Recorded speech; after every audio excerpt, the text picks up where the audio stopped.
Garmin Instinct watch has been out for a while now, but it's still one of the best options and best values for a outdoors oriented watch. But there are some things about it that may turn you off of it, as well as some good things that you may not have realized that this watch was capable of. We're going to be talking about the solar version today, but almost everything we talk about today is also going to apply to the non-solar version. Starting what may be obvious with the design of this watch, it is super rugged. This thing meets military specs. It's spec'd to the 810G standard, if that means anything to you. I put this thing through the ringer, dragging it up mountains, dropping it. I have not babied this watch at all, and it still looks like it's brand new. So very durable watch, and something that I like about it that just kind of adds to the durability, especially because it doesn't have sapphire crystal on it, is that the bevels and around the edge are raised up a little bit. So if you do rub it up against something, then you do have that extra little bit of protection, and you're probably not going to scratch the screen. The Instinct also has a lot of battery life. Without solar, it gets 24 days in smartwatch mode, which is phenomenal. And then if you use it, the solar capabilities of the solar version, and are out for about 3 hours every single day in light, then you're going to get 54 days of battery life with this watch in smartwatch mode. So that's phenomenal. That's a lot of battery life. And then that translates into how much battery life it gets with GPS as well, it also being a lot. The watch is very light as well. It's made mostly with rubber, and because of that, it weighs 53 grams. And why that is a benefit is because it is very comfortable on the wrist for that reason.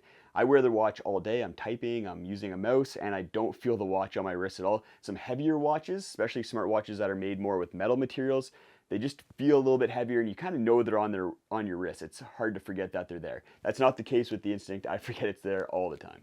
Something I was a little bit worried about with the Instinct is that it doesn't have on-device topo maps. I utilize that feature on my Fenix 6 Pro watch all the time. I love having on-device topo maps. But with the Instinct, you can load courses onto the map and then follow that breadcrumb. You won't be seeing any other tracks or trails on there, just the course that you upload. So it's still a great feature, and I've used that to navigate with the Instinct quite a bit. A little tip with the watch in order to get courses onto it, I like using Gaia GPS on my phone. I export the GPX file from Gaia GPS for a route that I've created on there. And then as soon as I export it, I can then import it to the Garmin Explore app. And then with the Garmin Explore app, you can sync it to your watch. I like to create a separate folder for my different watches. So I have a Instinct watch folder. I put a route into there, and then I sync the Explore app to the Garmin Instinct, and my routes show up right on here. I can pull them up for a hike or any sort of trip that I'm doing.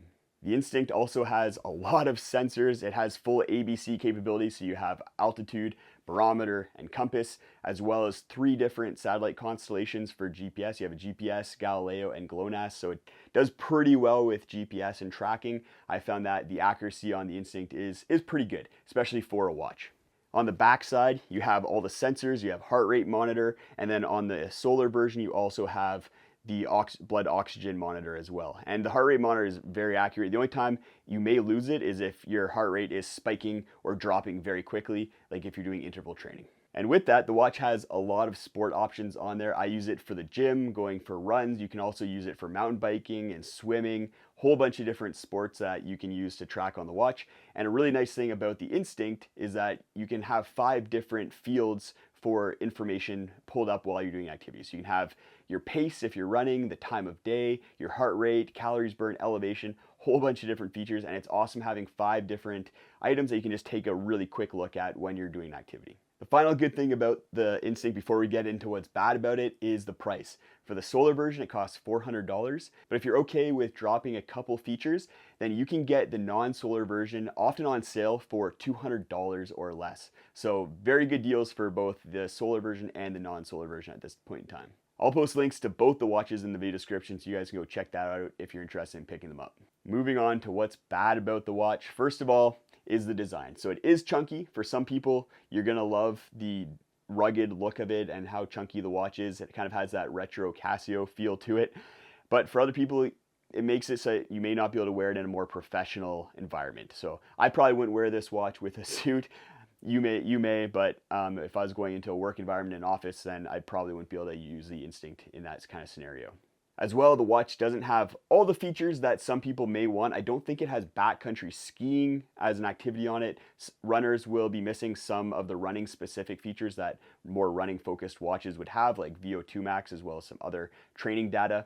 And then the other thing that is kind of unfortunate about it is that it doesn't have the topo maps on it. That's something, like I said, that I've used a lot. It does have the breadcrumb capability, but maybe in the future we'll be able to get topo maps onto the Instinct models. The last thing, and this is actually a pretty big deal for me because I use this feature on my Fenix a lot, and that's that it doesn't have on-device music capabilities. So with my Fenix, I can just connect some Bluetooth earbuds and listen to podcasts or music while I'm working out or going for a run. You can't do that with the Instinct, and it's something I wish you could. It means if you are using the Instinct and you want to listen to music or podcasts, you're going to be having to bring your phone or some sort of music player with you.